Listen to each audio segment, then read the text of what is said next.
Hi, everybody. Welcome to your Kidstuff See and Read video book. As you listen to the Transformers story, you can read along with the words at the bottom of the screen. Get ready now for Satellite of Doom. Megatron, the evil Decepticon leader, stood on the observation deck inside the tremendous 200-square-mile cavern. It had been hollowed out beneath the fiery surface of Africa's Kalahari Desert. Next to him was his aide, Soundwave. The din of monstrous earth-moving machinery working forced them to yell. How much longer are we going to have to stay under this merciless desert, Master? Yelled Soundwave. As long as it takes to complete our task here! Megatron snarled. I was only asking, Master, because this blasted sand keeps getting in my cassette drives and it's fouling everybody else's transmissions too. Well, us Decepticons, at least. That is why we have lured these thousands of greedy carbon-based humanoids here to perform the excavation and loading of the chamber for us there, using false promises of vast wealth and then making them our slaves.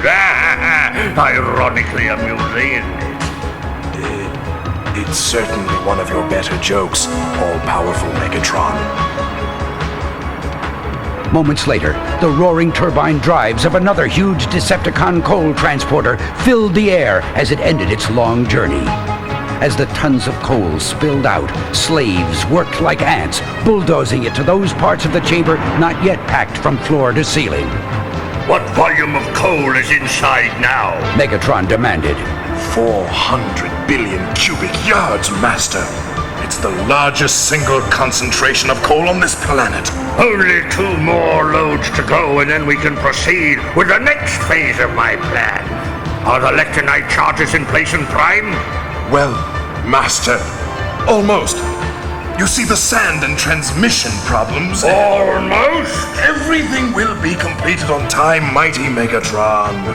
The entire cavern will be filled within a cocoon of lectinite explosives, just as you ordered. Your worthless mecha life depends on that, Soundwave. Skyfire, the Autobot Air Guardian, screamed in low over the lifeless figure lying on the desert floor, and then shot straight up into the sky. Skyfire's coded signal filled the Autobot Command Center, where an impatient Optimus Prime, the fearless Autobot leader, and his right hand, Prowl, listened intently.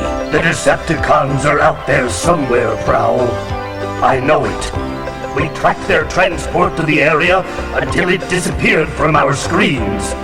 What vicious scheme can the evil Megatron be hatching now? Perhaps that Earthling lying out there holds the answer, Chief. He's totally unconscious and beyond answering questions. Not once the sensor drone reaches him and patches into his residual brainwave pattern. At that, the computer sprang to life, and the printer began spitting out the results. Optimus Prime was puzzled. Slaves? A 200-square-mile block of coal? What for? As the Decepticon command ship blasted off, its enormous rocket drives created a dust storm the size of a large city. The lights from the control console cast an eerie glow across the evil impassivity of Megatron's face. At least we no longer have to listen to the vile curses and screaming from those pathetic slaves, he announced to Soundwave. No, Master. They certainly weren't happy about being left sealed up with all that coal. The slaves' carbon base will soon join the carbon base of the coal, thus creating the largest lens in the universe. Normally it would have taken millions of Earth years and multi-tons of pressure to form the diamond I need. But with my genius and the force of the tons of lectinite, I shall create that crystal at the press of a button. And with that, Megatron released an explosion, the force of which the world had never seen, not even in its most powerful H-bomb. The explosion left in its wake the largest diamond ever formed. Attack anti-gravity lifters and secure crystal for towing, Soundwave. Roger, Master. The Decepticon satellite launching complex lay isolated deep in the steaming jungles of Brazil's Mato Grosso. Megatron supervised the final laser cuts for the refraction surfaces on the monstrous diamond satellite. T-minus 10 minutes to launch, Soundwave. Why are you looking so grim? The humidity, Master. My cassette drives. It's as bad as the sand from the desert. Have no fear. Soon we Decepticons will have all the oil we need to bathe and protect our drives and transmissions. I cannot wait for each tiny puddle of oil on this miserable planet to fall into our hands.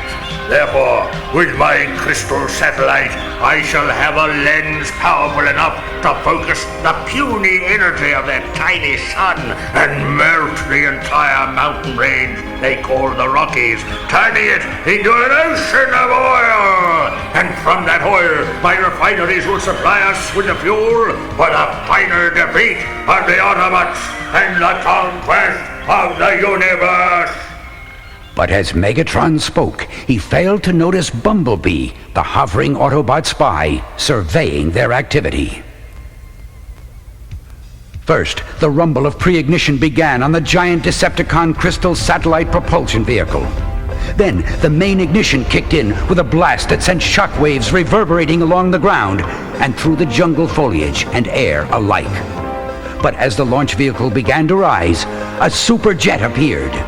Attack, brave Autobot Skyfire! Attack! Optimus Prime ordered over the command channel, breaking radio silence. Destroy Megatron and this newest tool of his evil imagination! The explosive fury of Skyfire's null rays and missiles was too late, however, as the launch vehicle shrugged them off and rose up through the atmosphere into space. Ha! Optimus Prime! You have met your match! Megatron gloated as he detonated an explosive charge, destroying the launch complex. Then he and the Decepticons punched in their afterburners and made a strategic withdrawal to await the fruits of their foul plan.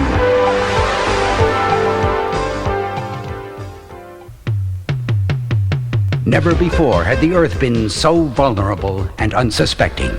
And it was all a result of the diabolic design of the villainous leader of the Decepticons, Megatron. Having launched an enormous diamond lens satellite into space over the North American continent, he was now preparing to fix its position so he could bring the full extent of the sun's energy to bear and melt the Rocky Mountains into an ocean of oil. That oil would be used to fuel his corrupt pursuit of universal domination. Therefore, buried deep inside a remote location in Northeast America, Megatron and Soundwave concentrated at the controls in the Decepticon ground station as they made the final adjustments to the satellite. 2-second burn on the starboard attitude thruster. Megatron ordered. Roger, Master. Shut down all engines. Roger. All engines shut down at this time. No, the satellite lens is in a fixed orbit over its target. When the first rays of the sun strike it, the fun will begin. In the Autobot Command Center, Optimus Prime and Prowl were also monitoring these last movements of the Decepticon satellite as it assumed its stationary position far out in space. That's it, Chief. It looks like they're on station. They've shut down all rocket engines. Curious. Here comes the sun. But wait! Look, Chief! The refraction facets of the lens are beginning to focus a beam of Sunlight! Optimus Prime interrupted with shock and disbelieving horror, understanding suddenly and full well the terrible weight of the consequences of Megatron's fiendish plan. The energy of hundreds of billions of hydrogen bombs concentrated on a confined area like that is going to precipitate disastrous and deadly results. That's a lot of heat, all right, Chief. Millions will perish in the ensuing calamity of Megatron's debased thinking. As the first scorching rays of the satellite's beam began to sear the mountains, the surface temperature of the ground jumped upward 10 times 1,000-fold. Entire forests immediately burst into violent flames, and tons of smoke and soot began to rain down on the continent. Then the rocks began to liquefy, slowly at first, secreting the moisture held tightly for eons within the granite and shale. Finally, sweating out the first signs of the precious black fluid so dear to Megatron's callous heart. Then the heat factor began to soar at a rate beyond imagination, and the last bastion of geologic formation wilted before it, changing from a solid state to a liquid. Streams of gaseous molten lava and oil flowed into rivers and then formed into lakes. The expanding sea of death threatened to engulf Los Angeles and the entire West Coast. At an ever-increasing speed, it also began moving eastward, menacing small desert towns as its volume doubled and redoubled. Not possessing the perfect weapon needed to destroy the satellite, and not having the luxury of time to come up with a variety of solutions, Optimus Prime quickly improvised. The lens was beyond Skyfire's range, because the fuel necessary to reach it was more than he could carry. But with Ratchet's mechanical wizardry, he was prepared to try something. Isn't Skyfire ready, Prowl? What's holding things up? Ratchet's good, Chief, but he's only mechanical. Skyfire will be online as soon as Ratchet has the auxiliary booster tanks attached and fueled up. Oh, that's it, Chief! Ratchet just gave me the go-ahead! Launch them! Immediately! The Autobot Air Guardian roared into space, knowing he would not have enough fuel to return safely from his mission. And at his fuel limit, he released a barrage of null rays and missiles that concentrated in a mighty display of explosive power. In the Decepticon ground station, Megatron slapped Soundwave across the back so hard in a fit of glee that he almost popped Soundwave's cassette right out of his chest. Did you see that? Not a scratch, not even close. They cannot touch us. Optimus Prime, prepare to meet your mechanic. Absolutely all-powerful Megatron. And did you see how the Autobot superjet burned on re-entry into the atmosphere? That was nice too. But although time and options were limited, Optimus Prime still had a card up his sleeve. He had instructed Ratchet to weld together a square-mile sheet of polished metal. And now, using electromagnetic lift, a squadron of Autobots was flying the metal sheet into position between the satellite lens and its focal point on the Earth's surface. Look, mighty Megatron. Soundwave said in a confused manner as he pointed at the video monitor. The Autobots are up to something funny with that giant metal mirror! Oh, busted gears and cracked drive shafts! Megatron screamed as the mirror intercepted the satellite's beam and bounced it spaceward again. The moment the reversed beam struck the satellite, it instantly exploded into millions of crystal shards with a force so tremendous that tides on Earth were raised 10 feet. And using a fix from Megatron's last desperate instructions to his creation, Optimus Prime launched an all-out attack of Autobots on the Decepticon ground station. Using special thermo-excavator missiles, they peeled open Megatron's underground lair like a tin can. Optimus Prime, you metallic nemesis! Megatron roared in his exposed fury. One day I will remove the yoke of your existence from around my neck. I shall erase your very mechanical being from the face of the universe. Master, quickly, into the turbine mole machine. Megatron and Soundwave drove deep into the Earth in their escape, leaving only the tailings of the borehole and destruction behind them for the first Autobot scouts to find. For the moment, the planet was safe again. But the battle continues.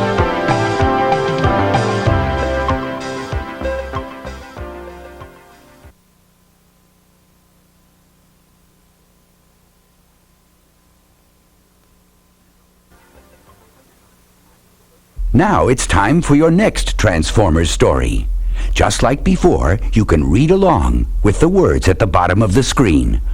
Okay now, here we go with When Continents Collide. At first, the sound was barely perceptible, and the herd of caribou paid no attention.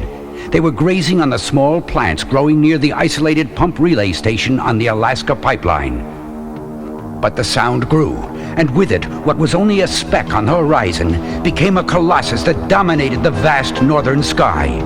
It was a hovercraft oil transporter that was bigger than 200 super tankers put together. High on the command bridge of the transporter stood Megatron, the evil Decepticon leader, observing the docking with his cold, stony stare and realizing full well how valuable this oil transporter, stolen from the Earthlings, would be to him. Stabilize the ship, then shut down power! Megatron growled to Soundwave, his communications aide. Huge pilings emerged from the belly of the hovercraft and drove their metal footpads through the surface ooze down to the frozen soil below. Stabilized now and shutting down power, Soundwave said. Can the idle chatter? Megatron snarled. I've got the attitude sensors. The big fans revolved to a stop. Well, where's the contact? Where's that pathetic carbon-based slime who helped us steal the transporter and who has now agreed to aid us in siphoning off tons of this Prudo Bay crude? I don't know why I'm bothering. I can't wait. Soundwave, activate the laser auger for a direct tap into the line itself. Master, I think your original reasoning is still the most valid plan of action. My original reasoning? Yes, mighty Megatron. By bribing this Earthling, we will have an ally, one who will allow us to return here repeatedly and drain load after load of oil without anyone else being wiser. You know, sometimes my cunning amazes even me. Continue operations as planned. Yes, Master. Giant winches ground powerfully. A gangway clanged open, and a ramp extended down to the ground. A huge loading hose snaked out of its port and was grabbed by two Decepticons who coupled the end of it to a station outlet valve. The Earthling who stepped out of the relay station to check on the operation glanced briefly at the transporter, then turned and went back inside. That fool is valuable to us only so long as he is useful, said Megatron after the man had disappeared. Yes, Master. And when he is no longer... I understand, Master. What worthless trinket was it that induced this betrayal of his people? A desire for a new Jeep, mighty Megatron. As that very Jeep was being unloaded from the transporter, the Decepticons were totally unaware that they were being infiltrated by an undercover Autobot spy. It was Hound in his earthly mode as a Jeep. Increase the flow rate of the oil, Soundwave. Megatron snarled. But, Master, if we... I have no more patience. I want it all. Now, faster, faster. My warriors need every drop of that lovely black juice to bathe their gears and fuel their engines. Total domination of the universe cannot wait on fools. Yes, mighty Megatron. As the enraged Earthling rushed out of the relay station, waving frantically to try to stop the speed-up, Megatron roared with laughter, then flattened him with an ion stun field from his fusion cannon. Farther south, in Valdez, Alaska, the terminus of the pipeline, the oil flow slowed to a trickle, then stopped. The oil company immediately sent out emergency signals, which were monitored by Prowl at Autobot Field headquarters. Chief, the Decepticons have finally broken cover! Prowl informed Optimus Prime, the brave and wise Autobot leader. Excellent work, Prowl. Where are they? Somewhere along the Alaska pipeline. That's the best you can do? The pipeline is hundreds of miles long. With the sketchy information at hand, Chief, I'm lucky to... Wait a minute. I'm receiving something.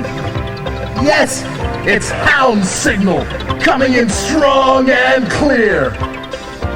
Above the Arctic Circle, the enormous oil transporter skimmed swiftly northward over the ice, its hover fans thundering and throwing up white plumes of snow. Skyfire, the Autobot superjet that appeared high in the slate-gray sky, reported its sighting of the Decepticon hovercraft to headquarters. Commence attack! Optimus Prime ordered over the command frequency. The superjet dove quickly, catching the Decepticons by surprise and unleashing a hail of heat-seeking missiles and null rays. That sneaking Autobot junk heap! Megatron raged. Retaliate immediately! Megatron brought the full force of his terrible fusion cannon to bear, but Skyfire managed to avoid every blast. Do something! screamed Megatron. Wait! Soundwave yelled excitedly. According to their transmissions, mighty Megatron, the jet has only enough fuel to remain over the target for a few more minutes. Those few minutes were long enough for Skyfire to release another barrage of missiles, null rays, and explosions. They ripped through the transporter from stem to stern. Its giant fans locked up tight and fused into useless lumps of metal. The huge ship bellied in hard on the ice. May rust attack every joint in their miserable metal bodies. Megatron roared. Better abandon ship, Master. Soundwave urged. Outnumbered, and with common sense the better part of valor, the Decepticons prepared to flee their fire-consumed transporter. Activate the hyper-thrust afterburners! Megatron ordered. Fire! It was a foolish consumption of precious fuel, but necessary for escape from their Autobot pursuers for the moment.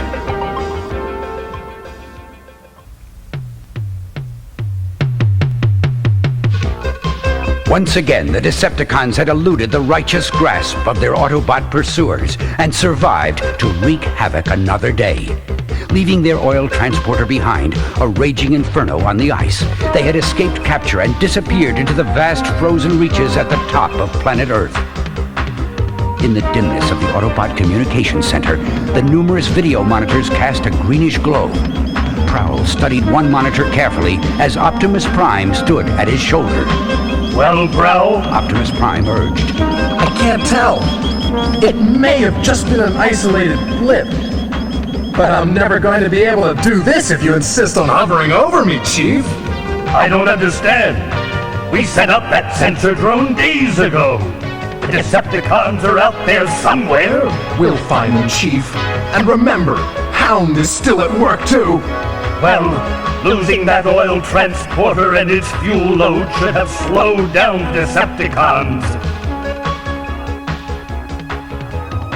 Meanwhile, hidden deep in an ice cave, Megatron surveyed the feverish activity in his northernmost systems development center and fuel refinery. Well, Soundwave, He demanded. how soon will it be ready? And I don't want to hear any more excuses. Within the hour, Master.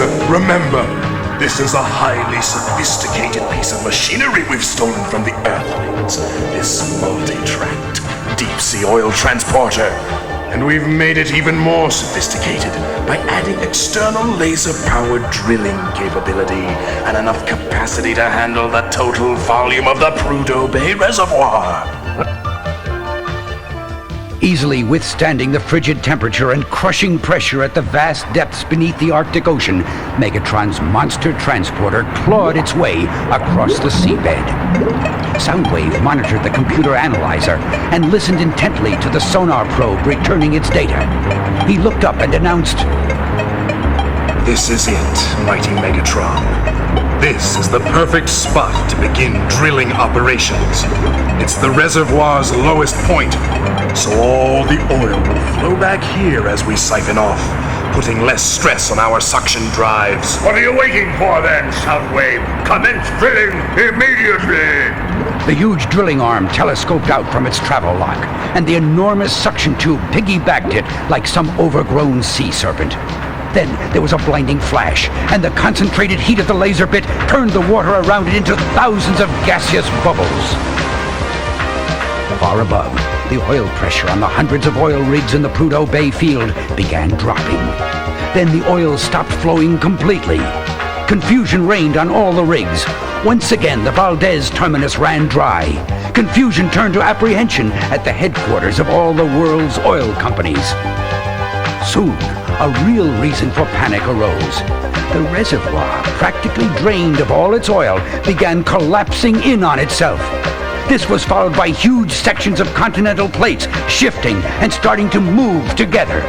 Northern Siberia slowly approached Alaska. Earthquakes shook the planet from pole to pole. A huge crack opened from the Arctic Ocean to the Yukon, and the icy waters rushed in. Volcanoes, long dormant, erupted on both sides of the Pacific Ocean. With the enormous loss and destruction, both Russia and the West looked to place blame, each certain that the other had caused this catastrophe for their own ends. Threats on both sides became stronger, and the world stood on the brink of thermonuclear war. The entire fuel supply of the planet was threatened with radioactive contamination. Only the Autobots could save the Earth, but they would have to act quickly. All Autobot eyes were on Optimus Prime. Only his vast knowledge and resources could stop the disaster threatening the planet Earth. A disaster that was very much like the one that had befallen his beloved Cybertron. Prowl, have you found out where the Decepticons are pumping from yet? No, Chief! The underwater sensor drone can work only so fast! We cannot wait any longer! But I have an idea, a solution, and it may help us flush those mechanical rats from their hole as well. What's that, Chief? Liquefied Raison gas! Of course! Prowl exclaimed. Optimus Prime continued. In its liquid state, Raison possesses a greater density than crude oil. Therefore, if we pump it into the empty reservoir, it will force the oil now in the Decepticon transporter back into the reservoir and restore the Earth's geography to its former state. And its liquid half-life is only a matter of hours. Then it becomes a gas again! Exactly, Prowl! A gas that should force that Decepticon oil guzzler to the surface of the ocean to face! Our missiles! Do something! Megatron demanded. I'm trying, Master, I'm trying. Soundwave exclaimed as he pushed and pulled every combination of buttons and levers that were available to him. But nothing worked. The transporter was surfacing, and nothing was going to stop that. Surface in 5 seconds, Master. You blundering, cake-filled idiot!